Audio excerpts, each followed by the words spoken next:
For privacy reasons, names and places have been changed. This story is inspired by true events. In July 2003, German tourists Ingrid and Klaus Weber set out across the vast Australian outback, their converted van loaded with cameras and dreams of capturing the continent's remote wilderness. The experienced travelers, 29 and 32, sent their final message from a fuel stop in Norsemen, Western Australia, before heading into the Great Victoria Desert. They never reached their next checkpoint, despite one of the largest aerial searches in Western Australian history, spanning thousands of square kilometers of harsh desert terrain. The Webers and their van seemed to have vanished into thin air. For 19 years, their families in Munich lived with devastating uncertainty, clinging to fading hopes of answers. Then, in 2022, shifting desert sands revealed a secret buried deep beneath the scorching earth, a discovery that would unravel not just the mystery of the Webers, but a dark pattern of violence stretching across 2 decades of Australian history. This is the complete investigation into what happened to Ingrid and Klaus Weber. Before we continue, let us know where you're watching from, and if you enjoy this content, consider liking and subscribing to our channel. Now let's continue. In the harsh summer of 2003, the vast Australian outback swallowed 2 lives without a trace. Ingrid and Klaus Weber, a German couple known for their adventurous spirit and artistic vision, embarked on what should have been another chapter in their photography portfolio. Instead, it became their final journey. The Webers were no ordinary tourists. Ingrid, a 29-year-old professional photographer whose work had graced galleries in Munich and Berlin, specialized in capturing remote landscapes. Her husband Klaus, 32, had modified their Volkswagen van himself, turning it into a reliable home on wheels that had already carried them across 3 continents. Their experience made their disappearance all the more puzzling. On January 15, 2003, the couple pulled into the Norseman fuel station, their white van dusty from the road but well-maintained.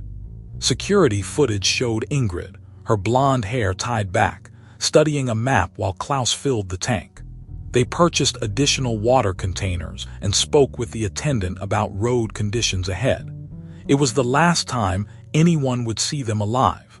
The Great Victoria Desert stretched before them like an ocean of red sand. Their planned route would take them west through one of the most isolated regions on Earth, where summer temperatures regularly soar above 40 degrees Celsius. The Webers had plotted their journey meticulously, scheduling radio check-ins with their family in Munich every 48 hours. The first missed call 3 days later triggered mild concern. The second missed check-in sent ripples of worry across 2 continents. Klaus's sister, Maria, knew her brother's dedication to precision. He had never missed a scheduled call in all their years of travel. Their intended route traced a thin line across Western Australia's southern edge, from Kalgoorlie toward Border Village. It was a journey that should have taken 4 days at most. The landscape they planned to traverse was a photographer's dream. Vast salt lakes, ancient Aboriginal sites, and desert dunes that glowed orange at sunset. Ingrid had spoken enthusiastically about capturing these scenes in her last email to her gallery curator in Munich. The Great Victoria Desert holds many secrets beneath its shifting sands. At nearly 350,000 square kilometers, it represents one of the largest deserts in Australia, a place where even experienced travelers can quickly become disoriented. The Webers understood these risks. Their van carried emergency supplies, extra fuel, and satellite communication equipment, all standard precautions that made their disappearance even more concerning. Local authorities initially approached the case with measured concern. Travelers occasionally deviated from their routes in the outback, turning up days later with stories of detours or mechanical troubles. But as the days stretched into weeks, the gravity of the situation became clear. The Webers had vanished completely. Search parties combed the desert, following their planned route and checking every possible deviation. Helicopter crews scanned the endless red landscape for any sign of their distinctive white van. Aboriginal trackers, known for their exceptional skills in reading the land, joined the search. But the desert held its silence. Back in Munich, the Webers' apartment stood frozen in time. Half-finished photography projects lined Ingrid's desk. Klaus's engineering drawings for future van modifications remained pinned to his workshop wall. Their families maintained their home, clinging to hope even as weeks turned to months. The disappearance of Ingrid and Klaus Weber marked the beginning of a mystery that would haunt two continents for nearly 2 decades. Their story became a cautionary tale told around campfires in the Outback, a reminder of the desert's power to conceal. But beneath the surface lay a darker truth, one that would remain buried in the sand along with their van for 19 years, waiting for the desert winds to reveal its grim secret. The initial search for Ingrid and Klaus Weber began as a routine missing persons case, but quickly evolved into one of Western Australia's largest coordinated search efforts. Sergeant Amanda Foster, a veteran of Outback operations, received the alert on her desk at the Kalgoorlie police station on January 21, 2003. Foster's first actions focused on establishing a detailed timeline of the Webers' last known movements. The security footage from the Norseman fuel station proved crucial, showing the couple in good spirits, their van well-maintained and fully stocked. The station attendant, Tom Riley, recalled their conversation about road conditions and their intended route through the Great Victoria Desert. They were meticulous in their planning, Foster would later note in her report. They had extra water, satellite equipment, and detailed maps. These weren't inexperienced tourists who wandered off unprepared. Something else had happened out there. The search operation expanded rapidly. 3 helicopters equipped with thermal imaging cameras swept the desert in expanding grids from Norsemen. Ground teams in 4-wheel drive vehicles followed the couple's planned route, checking every possible turnoff and track. Aboriginal trackers from the Ngani lands joined the effort, bringing generations of desert knowledge to the search. The vast scale of the search area posed immediate challenges. The Great Victoria Desert's endless waves of red dunes created a landscape where landmarks became meaningless. Recent summer winds had erased any tire tracks, and the intense heat distorted aerial visibility. Inspector David Wilson, newly appointed to the Tourist Crime Unit, arrived from Perth to coordinate with international authorities. His experience with foreign visitors made him particularly valuable in communicating with the Weber family and German officials. The most frustrating aspect, Wilson recalled, was the complete absence of electronic traces. Their satellite phone had gone silent, suggesting either equipment failure or deliberate deactivation. The search teams discovered several promising leads in those first crucial days. A campsite 50 kilometers east of Rallina showed signs of recent use, with German-made camping equipment suggesting a possible connection to the Webers. Forensic teams carefully documented the site, but subsequent DNA analysis proved inconclusive. Foster's team interviewed every traveler who had passed through the region during the critical period. A trucking company driver reported seeing a white van similar to the Webers parked at a rest stop, but the timing didn't align with the couple's known movements. Each lead that emerged quickly dissolved under scrutiny. As the search entered its second week, the operation's scope expanded to include abandoned mining sites and remote cattle stations. The Royal Flying Doctor Service provided additional aircraft, allowing the search pattern to extend further into the desert's interior. But the harsh reality of the Outback began to assert itself. In such vast spaces, even a large vehicle could vanish without trace. The Weber family flew from Munich to join the search, bringing with them detailed records of the couple's planned itinerary and previous travel experiences. Their presence added both urgency and emotional weight to the investigation. Maria Weber, Klaus's sister, provided investigators with her brother's meticulous travel journals from previous expeditions, demonstrating the couple's careful approach to outback travel. As January turned to February, the intense summer heat began to take its toll on search resources. Ground teams faced temperatures exceeding 45 degrees Celsius, limiting their operational hours. The helicopters required frequent maintenance due to the fine desert dust infiltrating their engines. Foster maintained her systematic approach, even as hope began to fade. Each day's search was carefully documented, creating a comprehensive map of cleared areas. But the desert seemed to mock their efforts, offering no clue to the fate of the missing couple. The initial investigation phase officially concluded after 30 days, having covered more than 50,000 square kilometers of desert terrain. The operation had consumed thousands of man-hours and significant resources, but the Webbers' white van had vanished as completely as if the desert itself had swallowed it whole. What no one realized then was that the truth lay buried beneath the very sand they had searched, waiting nearly 2 decades to emerge. By spring of 2003, the disappearance of Ingrid and Klaus Weber had transformed from urgent crisis to lingering mystery. The massive search operation that had dominated headlines gradually wound down, leaving behind a web of theories but no concrete answers. The vast Australian outback had proven itself an impenetrable vault of secrets. Inspector David Wilson found himself facing the most difficult moment in any investigation, admitting that they had exhausted all immediate leads. His office in Perth had accumulated mountains of files, witness statements, search grid maps, and satellite imagery that revealed nothing but endless desert. The Weber family's hopes dimmed with each passing week as the reality of Australia's harsh environment became clear. The case's impact rippled through Western Australia's tourism industry. International visitors, particularly Germans, began canceling planned outback expeditions. Tour operators reported a sharp decline in bookings for remote area adventures. The message was clear: the disappearance of 2 experienced travelers had shaken confidence in outback safety. Back in Munich, the Weber family maintained a desperate vigil.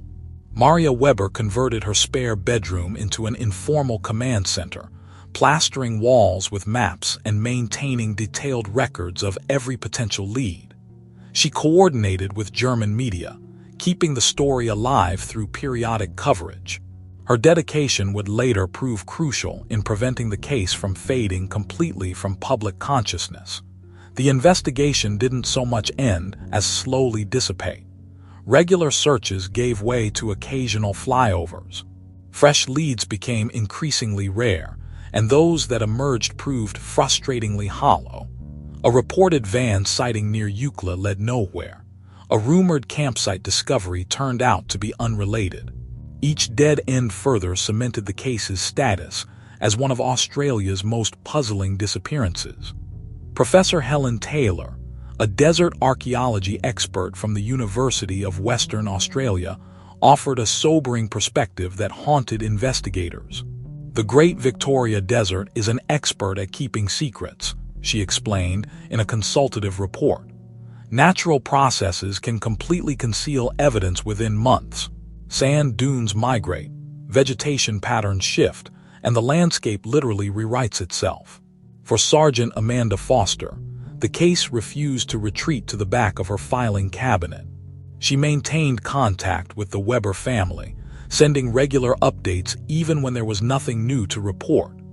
Every similar missing persons case that crossed her desk was scrutinized for possible connections.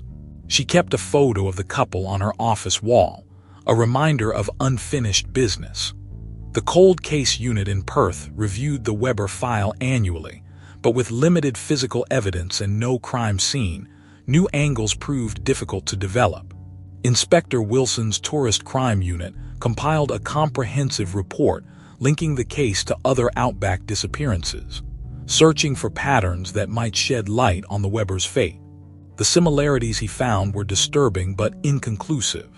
Years passed, and the Australian outback continued to draw adventurous travelers, though now with enhanced safety protocols born from the Weber case. Tour operators added mandatory satellite tracking. Emergency beacons became standard equipment. The couple's disappearance had forced a reevaluation of Outback safety measures, their tragedy potentially preventing future incidents. Maria Weber made annual trips to Australia, retracing her brother's last known route and meeting with investigators. Her persistence kept the case from completely disappearing into the cold case files. She visited remote communities, spoke with local residents, and maintained a website dedicated to finding answers. "The not knowing is the hardest part," she told Australian media on the 10th anniversary of the disappearance. "Somewhere in this desert lies the truth about what happened to my brother and sister-in-law." The case file grew thick with supplemental reports, witness statements, and theories, but the central mystery remained unchanged. A white van carrying two experienced travelers had ventured into the Great Victoria Desert and vanished without trace.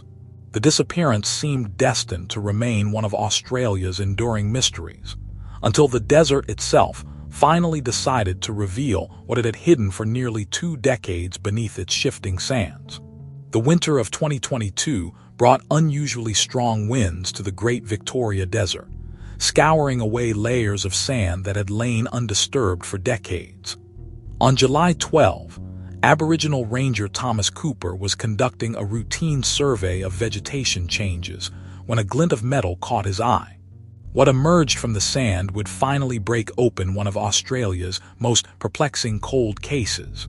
The first visible piece was a corner of white-painted metal, weathered but still recognizable as part of a vehicle roof. Cooper, with 20 years of experience in the desert, immediately recognized the significance of his discovery. Within hours, Professor Helen Taylor and her archaeological team from the University of Western Australia arrived to begin a careful excavation. What they found sent shockwaves through the law enforcement community. Buried under nearly 2 meters of compacted sand lay a Volkswagen van, its white paint faded but still bearing German license plates. The registration numbers matched those of the vehicle Ingrid and Klaus Weber had driven into the desert 19 years earlier. The excavation proceeded with painstaking precision. Every grain of sand removed could hold crucial evidence. The van's position and burial depth suggested deliberate concealment rather than natural coverage. The driver's door was found locked, the windows intact but clouded by years of sand abrasion. Inside the van, the scene told a grim story. 2 sets of skeletal remains lay in the rear compartment. Personal effects scattered throughout the vehicle left no doubt about their identity. Ingrid's cameras, still in their protective cases, Klaus's tool kit with his name engraved on each handle. But the most significant discovery lay within a weather-sealed metal container. Klaus Weber's journal, preserved almost perfectly in the desert's dry conditions. The journal's final entries painted a disturbing picture. Klaus had documented increasingly frequent sightings of a blue pickup truck following their movements. His detailed descriptions included the driver, a tall man with graying hair and a distinctive scar on his left cheek. The final entry, dated January 18, 2003, expressed growing concern about the stranger's persistent presence at their camping locations. Professor Taylor's team mapped every aspect of the burial site. The sand layers told their own story. The van had been deliberately buried, with evidence of mechanical excavation. The surrounding soil contained traces of fuel spillage and tire tracks from a larger vehicle, preserved beneath the protective layers of sand. Sergeant Amanda Foster, now a detective inspector, arrived at the site within hours of the confirmation of the van's identity. For her, the discovery represented both validation and heartbreak. The careful preservation of the crime scene yielded a wealth of forensic evidence that had been protected by the very desert that had hidden it for so long. The news reached Maria Weber in Munich via a pre-dawn phone call. After 19 years of searching, the desert had finally yielded its secret. She flew to Australia immediately, arriving to find the painstaking recovery operation still underway. Standing at the edge of the excavation site, she watched as archaeologists carefully documented each item from the van fragments of her brother's last days emerging from the sand. The discovery transformed the investigation from a missing persons case into a homicide inquiry. The position of the remains, the evidence of deliberate burial, and Klaus's journal entries pointed to a calculated act of violence rather than a tragic accident. The desert had preserved not just the evidence of their deaths, but also clues to their killer's identity. As news of the discovery spread, other families of missing tourists contacted Australian authorities. The detailed descriptions in Klaus's journal offered hope for solving other disappearances that had haunted the outback for decades. The white van, buried in the red desert sand, had become a key that might unlock multiple mysteries. The skeletal remains told their own story through forensic analysis. Evidence of trauma suggested a violent end, while the preservation of the scene provided investigators with an unprecedented opportunity to reconstruct the Webbers' final moments. Each piece of evidence, protected by the desert's timeless embrace, added another layer to the emerging truth about their disappearance. The discovery of Klaus Weber's journal ignited a new phase of investigation that would reshape understanding of tourist disappearances across the Australian outback. Detective Inspector Amanda Foster assembled a specialized task force, combining cold case experts with specialists in tourist-related crimes. The journal's meticulous entries provided a foundation that had eluded investigators for nearly 2 decades. Klaus's detailed descriptions of their stalker proved remarkably precise. Page after page documented encounters at fuel stations, remote campgrounds, and desert tracks. The stranger's blue pickup truck appeared with unsettling regularity in the days before their disappearance. Klaus had even sketched the man's distinctive facial scar, a jagged line that ran from his left ear to his jawline. Inspector David Wilson, reviewing the journal entries against historical records, discovered a pattern that had gone unnoticed. Between 1995 and 2005, 6 other tourist vehicles had vanished along remote Australian highways. Each disappearance shared common elements: isolated locations, foreign travelers, and sporadic sightings of a blue pickup truck in the days before each incident. The task force established a timeline using Klaus's journal entries.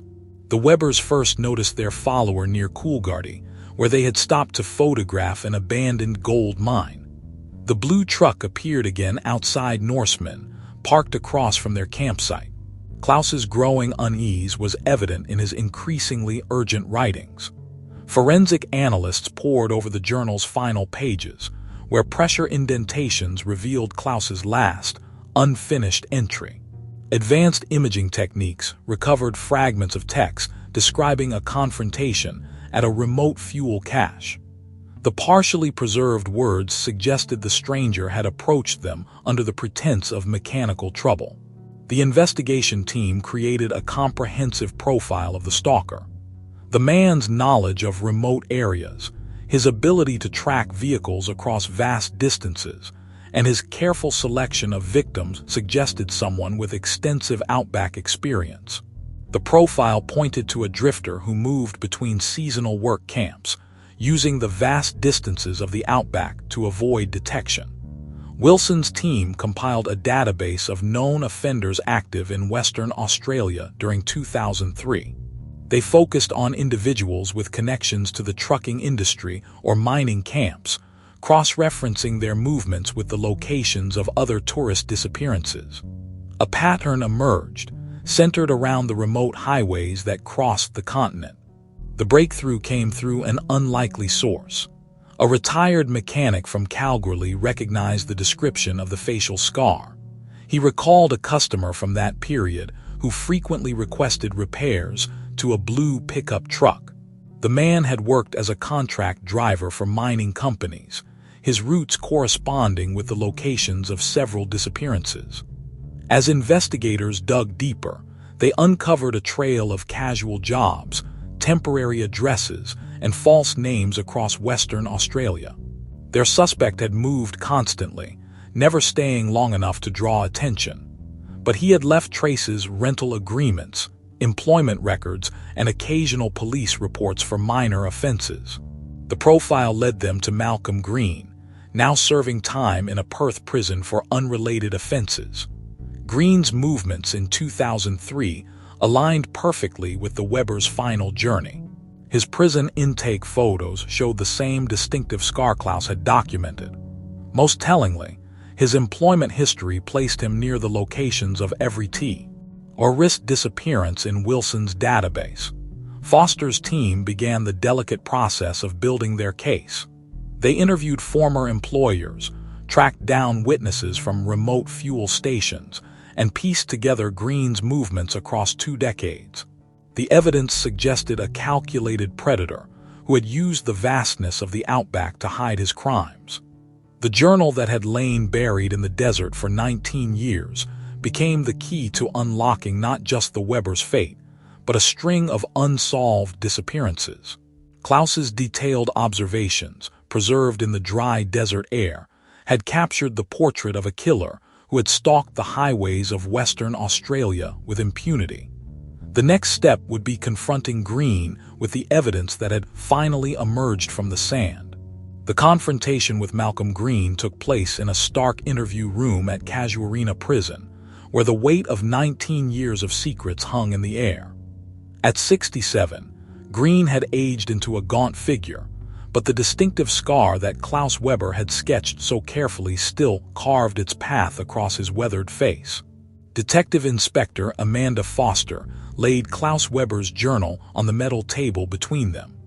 The preserved pages contained detailed descriptions of a predator who had stalked the desert highways, hunting vulnerable travelers far from help. Green's eyes flickered briefly toward the familiar blue cover, then returned to their vacant stare. "We found their van," Foster began, her voice steady. "The desert preserved everything, Malcolm, including Klaus Webber's descriptions of you following them. The same blue pickup, the same scar, the same pattern we've now traced across 2 decades of disappearances." The investigation team had spent weeks building their case before this moment. They had tracked Green's movements through employment records, connecting his presence to each disappearance with mechanical precision. His work as a contract driver had given him intimate knowledge of the desert's hidden tracks and abandoned mining roads, perfect places to bury evidence. Green's response was silence, but his fingers drummed steadily on the table. Inspector David Wilson, watching through the observation window, recognized the gesture from interviews with long-term criminals, the unconscious tell of a man weighing his options. Foster opened the journal to its final entry. Klaus's handwriting grew increasingly urgent as he described the blue pickup appearing at their remote camp. The pressure marks on the page revealed his growing fear. "He's watching us again," Klaus had written. "3rd time today. Ingrid wants to report it, but there's no phone service. We'll try to reach the next town tomorrow." They never made it to that town. The forensic evidence from the excavated van told the rest of the story: the signs of struggle, the methodical burial, the careful concealment that had kept the crime hidden for nearly 2 decades. 6 other vehicles disappeared the same way, Foster continued, laying out photographs of other missing tourists. "Same areas, same circumstances. You worked those routes, Malcolm. Your pickup was seen near every disappearance. We have witnesses from fuel stations, work camps, roadhouses." The breakthrough came not from Green's words, but from his silence. As Foster read from Klaus's detailed descriptions, the way the blue pickup had lingered at campsites, the precise pattern of stalking Green's composure began to crack. His fingers stopped their rhythmic tapping. "The desert keeps secrets," he finally said, his voice rough from disuse, "but not forever." Over the next 6 hours, Green's confession emerged in fragments. He described how he had targeted foreign travelers, studying their patterns, waiting for them to venture into the most isolated stretches of highway. The Webbers had attracted his attention because of their expensive camera equipment and modified van. His methodology was precise. He would follow potential victims for days, learning their routines, waiting for the perfect moment when help was furthest away. The Webbers had been more cautious than most, their experience making them harder to isolate. But eventually, they had stopped at the remote fuel cache where Green made his move. The details matched perfectly with the evidence found at the burial site. Green had used his knowledge of mining equipment to dig the deep pit that had hidden the van for 19 years. He described how he had carefully obliterated his own tracks, using techniques learned from years of desert travel. As Green talked, investigators in 3 states began matching his confession to other unsolved cases. The pattern extended beyond Western Australia, reaching into the Northern Territory and South Australia. His work as a contract driver had created a web of disappearances across the continent.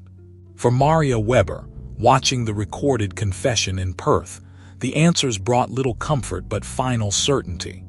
Her brother's careful documentation, preserved in that weather-sealed container, had ultimately brought their killer to justice. Klaus's last act had been to leave a trail that would eventually lead investigators to the truth. Green's confession marked the resolution of Australia's longest-running series of tourist disappearances.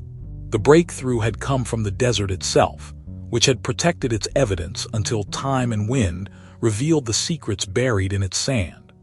The discovery of the Webbers' van had unlocked not just one mystery, but a chain of crimes that had haunted the Outback's vast expanses for more than 20 years. The resolution of the Webber case sent ripples through Australia's criminal justice system that would be felt for years to come. Malcolm Green's confession opened a floodgate of cold cases, transforming isolated missing persons reports into a connected web of calculated murders spanning 2 decades across the Outback. In the months following Green's confession, specialized forensic teams returned to the locations he identified.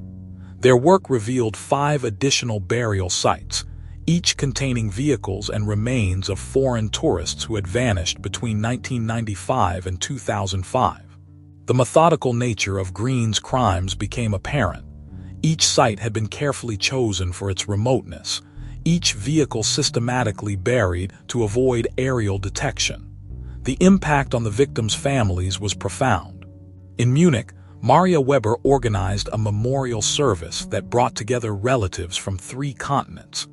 They gathered in the same church where she had maintained a vigil for 19 years, sharing stories of loved ones whose fates had remained unknown for so long. The closure, though painful, allowed them to finally begin healing. Inspector David Wilson's tourist crime unit underwent a complete reorganization in response to the case. New protocols were established for tracking foreign visitors in remote areas, and mandatory GPS tracking systems became standard requirements for rental vehicles venturing into the Outback. The changes represented a fundamental shift in how Australia approached tourist safety in isolated regions. Professor Helen Taylor's archaeological team compiled a comprehensive report on the preservation of evidence in desert conditions. The Webber case became a cornerstone of forensic education, demonstrating how environmental factors could both conceal and preserve crucial evidence. Their findings revolutionized approaches to searching desert regions for missing vehicles. Green's detailed confession provided investigators with insights into how he had operated undetected for so long. His work as a contract driver had given him legitimate reasons to be present in remote areas, while his knowledge of mining operations provided him with the means to hide evidence. The investigation revealed how he had exploited the vast distances and isolation of the Outback to create perfect killing grounds. For Sergeant Amanda Foster, now approaching retirement, the resolution brought both satisfaction and regret. The case had consumed nearly half her career, shaping her approach to missing persons investigations. She worked with police academies to develop new training programs, ensuring that future investigators would understand the crucial connection between seemingly unrelated disappearances.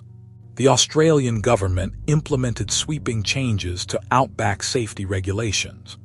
Emergency beacons became mandatory for remote travel, and a network of satellite-monitored checkpoints was established along major desert routes. The changes, dubbed the Weber Protocols, stood as a lasting legacy of the case. Malcolm Green's prosecution proceeded with methodical precision. The evidence preserved in the desert, combined with his detailed confession, led to multiple life sentences without possibility of parole. He would spend his remaining years in maximum security, his cry. He's finally exposed to the light after decades in desert darkness. Maria Weber returned to the burial site one final time before returning to Germany.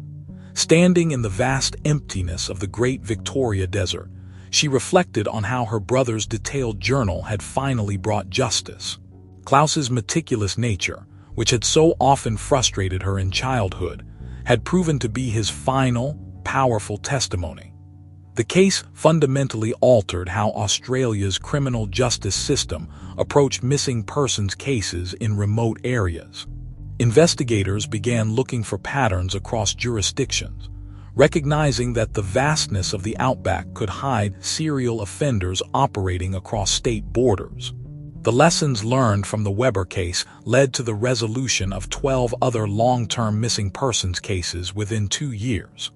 The Great Victoria Desert had kept its secrets for 19 years, but when it finally spoke, it revealed not just one truth, but many.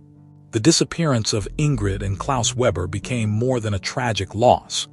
It became the key that unlocked decades of hidden crimes, bringing closure to families across the world and changing forever how Australia protected those who ventured into its vast interior.